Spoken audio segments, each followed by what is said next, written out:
За сайн мэцхан уу намайг Батэрдэнэ хөхтэй Оюнсаран гэдэг. Би өнөөдөр та бүхэндээ Төв аймаг нутгийнхаа түүхэн дурсгалт газрууд болон түүхийн олдуруудыг танилцуулах болно. Тус аймагт байгалийн үзэсгэлэнт болон түүх соёлын дурсгалт нийт 68 газар байдгаас онцгой 7 гайхамшиг аялагч жуулчдын анхаарлыг татдаг. Төв аймгийн 100 мот хотын төвөөс 100 хойш 8 км-т Манжуушрын хийдийн тойр оршино. Манжуушир хід нь буддын шашны хід юм. Манжуушир гэдэг нь оюун бэлгийн тэнгэрийг сахих бурхан гэсэн утгатай нэр аж. 200 гаруй жилийн түүхтэй Манжуушрын хийдийг 1733 онд Богдхан уулын ингэрт байгуулжээ. 18 дугаар зууны сүүлчээр цогчин дуганыг байгуулж өмнө талд нь богд уулнаас ус татаж хиймэл нуур үүсгэжээ.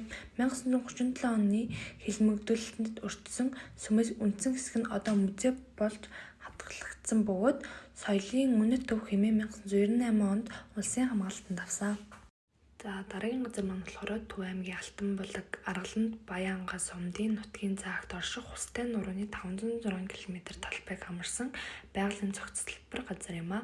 Устай нурууг байгалийн нөөц газрын зэрэглэлээр анх улсын тусгай хамгаалтанд авч 1998 онд зэрэглэлийг ахиулж байгалийн цогцлбор газар болгосон олон зүйлийн ургамал амьтад элбэг байдаг. За дараагийн газар болохоор Цогт тайжийн дуутын хадныг бичээсэн Төв аймгийн Дэлгэран сумын төвөөс урагш 20 км-ийн зайд орших Тарамцгийн улсын шударга хутаг хэмээх уудлын үүрт байдаг.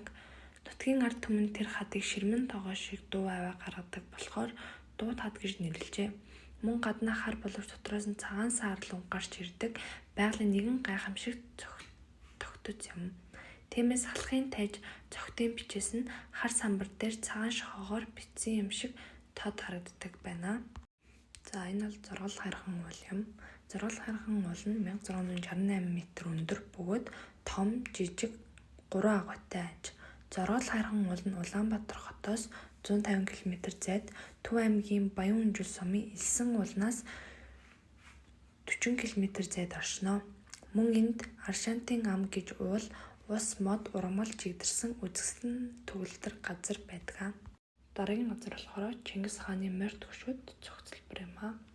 Төв аймгийн Эрдэнэ суманд орших Чанжин болдог цогцлборыг Халтмаагийн бат тулгын санаачлагаар ерөнхий археологчдоор Эрдэнэ бэлэг бүтээсэн юм а.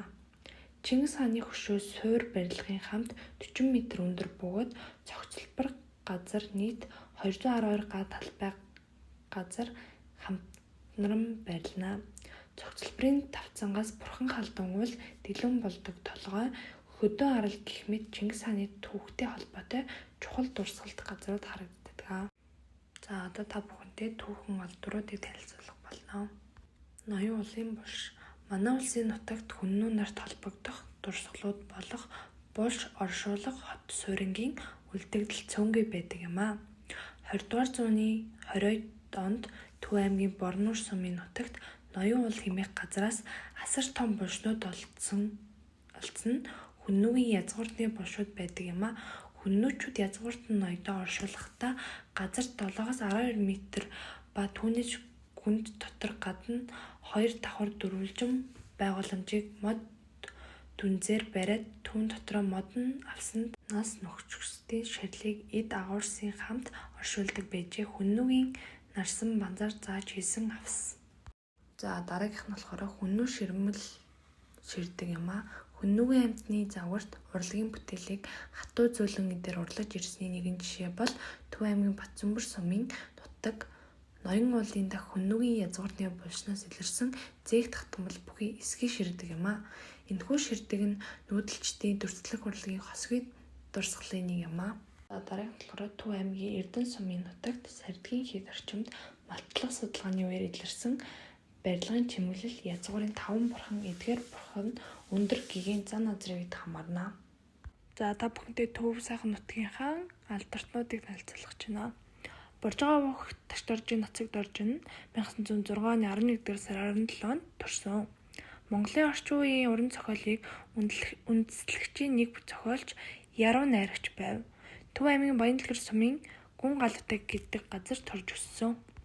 1925-аас 1926 онд Ленинград хотноо улс төрийн академид 1926-1928 онд Германы Берлиний их сургуулийн Лейпциг хотноо сэтгүүлийн ангид тус суралцдаг байв. Зохиолуудаас нь дурдвал Нуугдсан Эрдэнэ 1930 дуур их авгай Монгол ардын сууд би биш 1934 учиртай гурамталгаа 1934 он аялгауч жүжиг хуучин хүү 1930 цагаан сар ба хар нулимс 1932 харанхуй хад 1930 үзэгдээгүй юм 1933 зэрэг өгүүлэлгүүдээр алдаршжээ.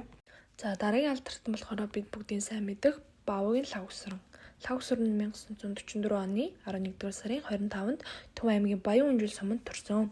Монгол улсын хөлмөрийн баатар бүгд найрамдах Монгол ард улсын төрийн шагналд соёлын гавьяа зүтгэлтэн Монгол улсын ардын уран зохиолч Яруу найрагч 1962 оноос зохиол бүтээл бичиж төрөж эхэлсэн. За бүтээлээс нь дурдвал 4,000 мөр бүхий тамгагүй төр эмгэнэлт жүжиг их Монгол улс байгуулагдсаны 800 жилийн зориулт атга нүж жүжиг туурвсан ангир уураг жүжиг галзуу гурвалжин зэрэг олон 10 жүжигийн зохиол бичсэн. Кино зохиолоос нь дурдвал Боржгоны Бортал, Бүлээн нурам, Араатан, Хүн чулууны нулимс, Хүннүүгийн тухай, Бар манан зэрэг кино зохиол бичсэн. За гатлан дуулсан та бүхэндээ баярлалаа.